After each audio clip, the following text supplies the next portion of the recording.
What's up, my family? It's Kiahonfire and welcome to Valheim. Today we are looking at some of the new areas up and coming to Valheim. These areas are not complete, but they are part of the game and you can actually go and check them out right now if you really want to. So we got new areas coming in, like new places like this spooky spider forest. We have a volcanic area full of fiery saltlings. We also have like a permafrost up in the north. There's 3 different kinds of biomes that you could expect in the future of Valheim that will be coming. So who knows when they will come, but I'll show you around some of these really cool biomes and how they're progressing at the moment. So this is the Ashlands, a very mysterious area. Lots of tall trees, lots of spider webbing. A very mysterious area, and it's always very foggy or, well, misty when you come anywhere close to one of these. That could signify that is one in your area. This is actually in the day, but you can't really tell, can you? Because it's so dark. Yeah, pretty much all of these, and there's like special skulls as well poking out of the ground. Very creepy. I'm imagining spiders coming down for the tall treetops. And if you didn't know, you could actually build in these trees. They're actually much higher than the swamp trees. If you wanted to risk it, then you could. And they're very high and you could build in them. Maybe a good head start to this biome before the update comes out. So this biome doesn't really amount to much at the moment. It's just a lot of webbing and skulls, roots, trees, and all of that. And some of them could be very big. Usually if you want to find one yourself, you want to look on the map and you're looking for something like this. It looks like the dark forest, but the backing is a grey-black kind of colour, soot colour. And then you have the normal trees, and that's usually what the Ashlands will be. Also, the Ashlands is usually away on the map, so it will usually be near the bottom or the top. So you can see there's not really any Ashlands in between.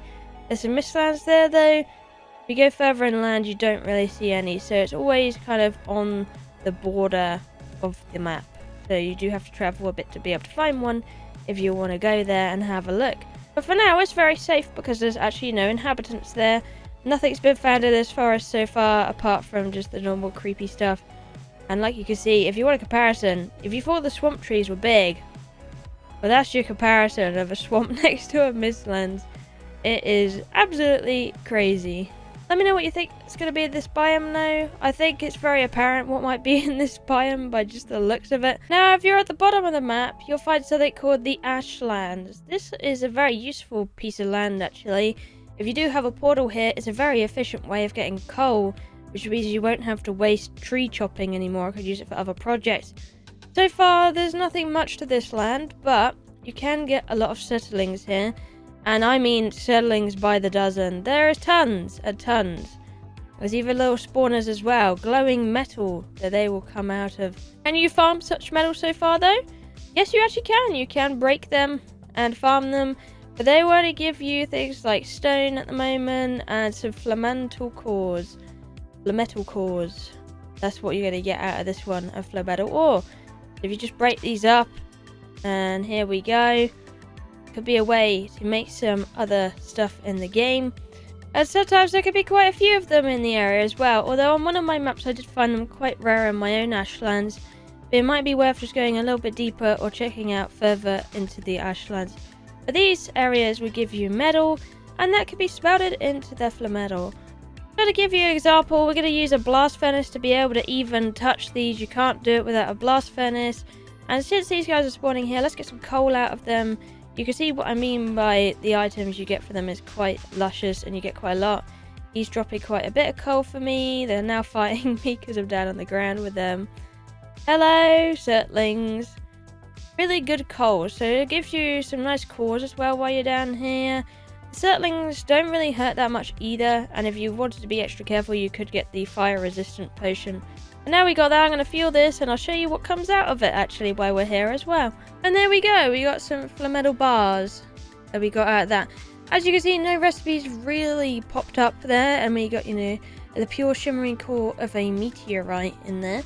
But sadly, it doesn't really make anything at the moment. You can get it in-game though and farm out.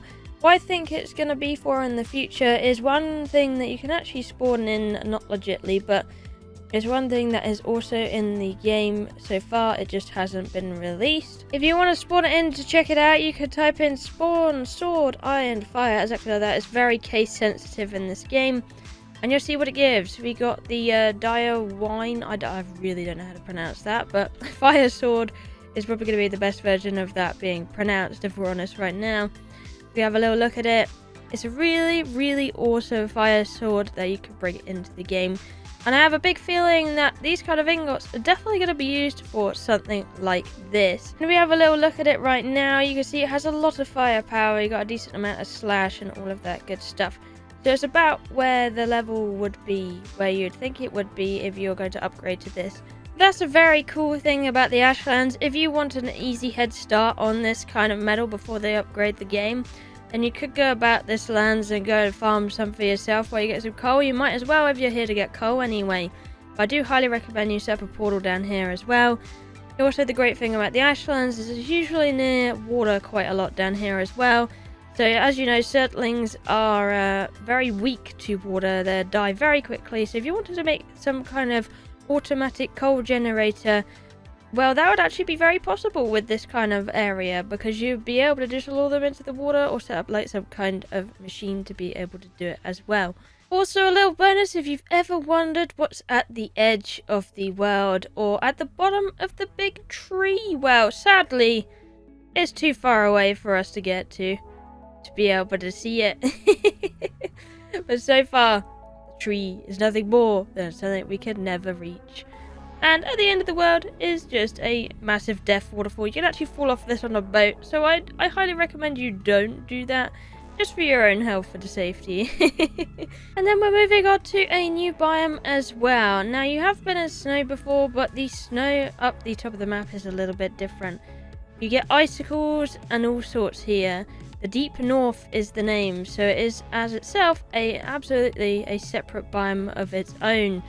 That's a little bit crazy apparently, because these icicles are just floating in from nowhere.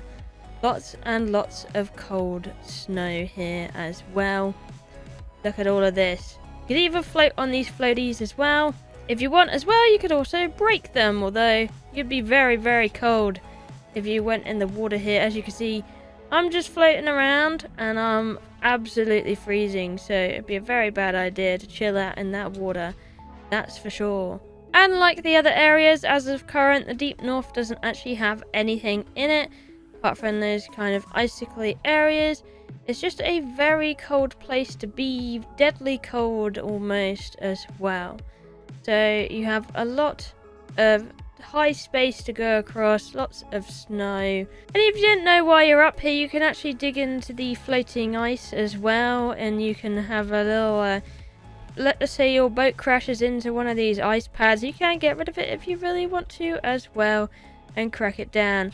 This doesn't actually give you any ice or anything at the moment in the game, but hopefully in the future it might just give you something like that. Anyways, let me know what you think about these new areas and what you might think they're going to put in them in the future. But anyway, thank you for watching, I love you, and I'll see you in the next one. Bye bye!